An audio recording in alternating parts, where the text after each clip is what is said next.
Ang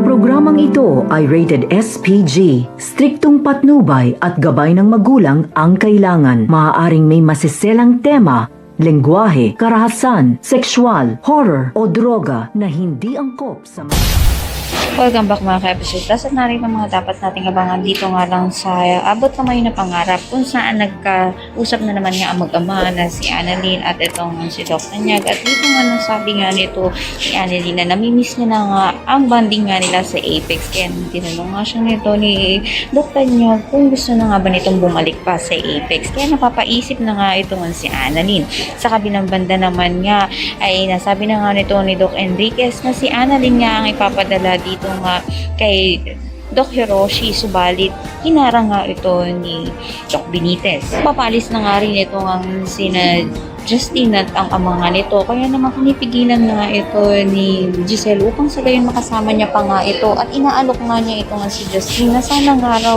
ay manatili na lang ito sa Pilipinas at magtrabaho na nga lang sa Apex. Kaya naman pakatutukan nga natin kung pipiliin nga ba nito ni Justin ng pasama ang kanyang ina.